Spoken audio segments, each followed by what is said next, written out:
আসসালামু আলাইকুম। মনোকল্যাণ চ্যানেলের পক্ষ থেকে আপনাদের স্বাগত।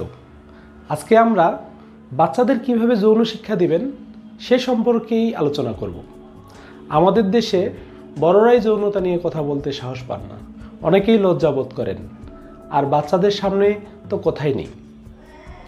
অনেক বাবা মারা বাচ্চারা কিভাবে পৃথিবীতে আসলো সে সম্পর্কে জিজ্ঞাসা করলেও লজ্জায় তাদের ছেলে ভুলানো গল্প বলেন। বাবা মায়েরা ছেলে মেয়েদের আদব কায়দা শেখান, পড়াশোনা শেখান, সামাজিক রীতিনীতি শেখাতেই ব্যস্ত। কিন্তু এর পাশাপাশি বর্তমানে সেক্স এডুকেশনটা কিন্তু খুব জরুরি হয়ে পড়েছে। উন্নত দেশগুলোতে অন্যান্য ইস্যুর সাথে সাথে সাইকোলজিস্টরা বাচ্চাদের যৌন শিক্ষা দেন।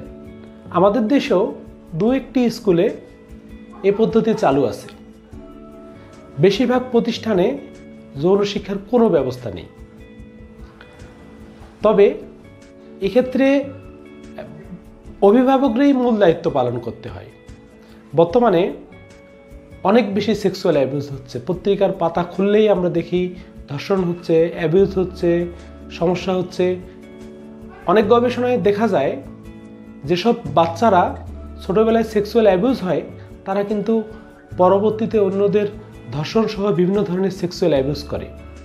তাই ছোটোবেলায় সেক্সুয়াল অ্যাবিউজ সহ সব ধরনের অ্যাবিউজ যদি প্রতিরোধ করা যায় তাহলে কিন্তু এরা পরবর্তীতে পারপিটেটর হবে না।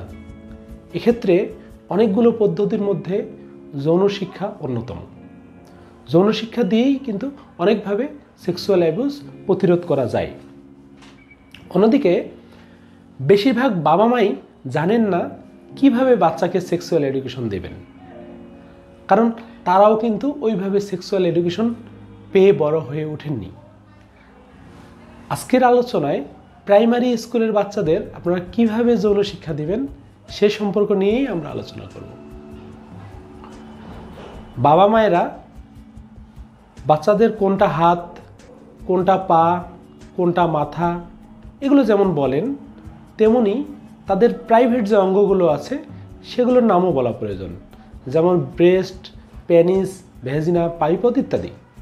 বাচ্চাদের ছেলে মেয়েদের প্রাইভেট অঙ্গগুলো যে আলাদা সে সম্পর্কেও বলা প্রয়োজন। এক্ষেত্রে আপনি পুতুল ইউজ করতে পারেন।